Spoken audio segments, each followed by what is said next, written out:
Hello dominant and submissives, I'm Master Zahn from Ontario, and in my last video I had done a reshoot of BDSM versus Abuse, lecture number 1. I had mentioned at the end of that lecture that I would be redoing a few of my other lectures to fix the poor audio and video quality in them, now that we've upgraded our equipment and have a sponsor. I've decided to blend them together with topics that feed into each other or help complement each other within a lecture. Today's lectures are a blending of number 2, 7, and 4, consent, getting past shyness, and vetting. Let's start with lecture number 2, as consent is the base of BDSM. Consent is the most important part of the structure of a dynamic, be it kink or vanilla.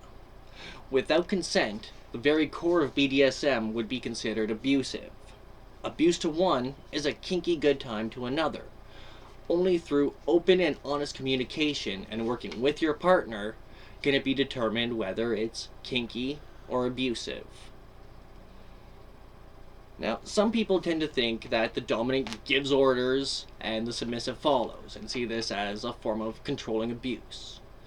Some other people think that the power of a dynamic lies with the submissive, as they decide to follow the orders and can revoke consent at any time. But the thing is that both dominant and submissive are involved in not just the dynamic, but in the forming and negotiations setting up the dynamic. Dominant and submissive are equal partners. Both are able to revoke consent at any time. Both are involved in setting limits. Both vet the other at the same time. A proper dynamic is negotiated, and either one can put a stop to it. There's a give and take that goes with the flow, just like in any other relationship. To give consent for something, you need to know about what it is. And for new people, this can involve awkward conversations. Sometimes shyness starts to get in the way of even getting consent for something. It can be hard to bring up things like anal sex or butt plugs, age regression, forms of dark play, or any number of other things, whether they fall into dark area or not. Also, if someone is new to the lifestyle and has not had much experience in kinks or within dynamics, they might not know what some things are. Now, this actually brings us to the getting past shyness part. Everyone I deal with, I first get them to fill out what I call a kink chart. On my specific kink chart, there's 152 kinks right now, and still growing as I edit it, with experience with, willingness to do something, and the dom's desired level, so that they have input and the submissive knows what they would like. This can help to set limits within a dynamic, but its main part is to help get past shyness and get to know the other partner. If you don't have the ability to talk about urine or fecal play, or as I said, anal sex or butt plugs, age regression, or any of that, you can't get consent for it. Also, if you've never heard of something, you can't get consent for it. That's why the kink chart is such a key part in first establishing a dynamic and in helping get past shyness. I also tend to recommend that people do a getting to know you questionnaire, best memory, worst memory, family members, favorite family members, old pet. And that just helps to get to know the other partner and get to know more about their state of mind. It helps with the vetting process, the setting the limits, as well as getting consent and getting past the shyness of your partner questioning you for it. In all honesty, there's not much that can be done about overcoming shyness other than time and open, honest communication with your partner. Being comfortable with your partner is a big part of a dynamic. If you're not comfortable with them, you can't trust them to tie you up and let you go when you want. Now, everyone has their own personal limits, even with the openness of their dynamic. Making sure to give time for the adjustment to the lifestyle is very important. Shyness will slowly fade. The right partner makes everything easier, especially when it's done in the right way. But how do you know when you have the right partner or doing things the right way? This is where vetting comes into play. Vetting is the process of the dominant and submissive getting to know one another and deciding if they are the right partner for them. It's basically a compatibility test. Sorry if my camera's waving, my dog just came in. Along with the vetting, you're looking for things called red flags. A red flag is a warning sign that the person might be an abuser or a fake or not an actual member of the lifestyle and more of a looky-loo. 1, 2, or a few red flags can be overlooked depending on personal tastes.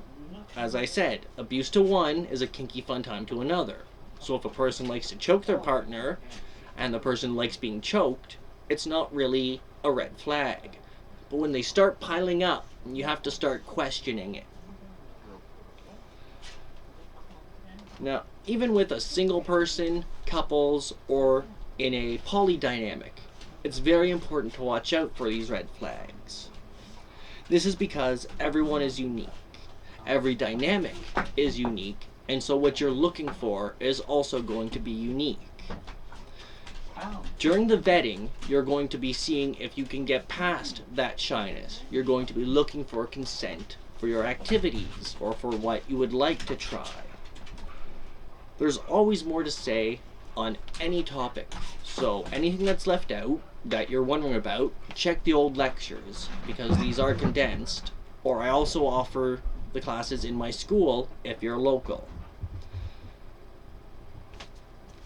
I'm going to put my book away now, but I'm going to quickly touch on each of the topics again.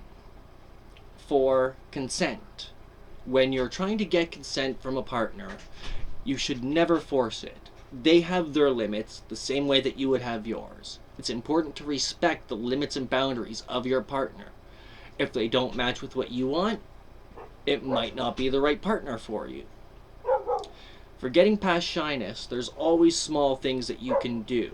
Say, gifts, coupons, see which ones they use. The kink chart is the biggest thing. For figuring out yourself, though, for getting past shyness, the BDSMtest.org is a great way for you to be able to start finding out what you might like or what roles you might be able to fill. During the vetting process, you're going to be seeing if anybody tries to break consent, push personal limits past the point that they should, try to gain beyond the point that they should. I also want to take a quick moment to point out something called false consent. This comes up during abusive dynamics and relationships. It's when the submissive fears saying no to something. Now, in an abusive relationship, the partner might fear being harmed or punished for something. Now, it's not that in a BDSM dynamic that they don't fear the punishment. They're not afraid of the partner doing the punishment. It's something consented to. They might not want the punishment and might try their best to avoid it, but it's not something that is going to scare them to their very core or make them afraid of their partner. It's something agreed to. Proper punishments should always be agreed to by both parties to make sure that everybody is satisfied and they don't go out of bounds. Now, I'm done for this lecture, but I will be blending together a few of my other lectures. I'm sorry that this one took so long. I'm gonna buckle down and get to the others. One final thing that I would like to say is thank you to my sponsor, Nude Productions. Thank you to those who are part of the Master Zahn's Dominant Submissive Kink School. And thank you to you, YouTube viewers and fellow kinksters who watch on my Discord server. Without yous, I would have no reason to keep doing these lectures. So, until next time, I'm Master Zahn. Thank you for joining me. Please tune in for my next lecture, interview, or whatever it might happen to be.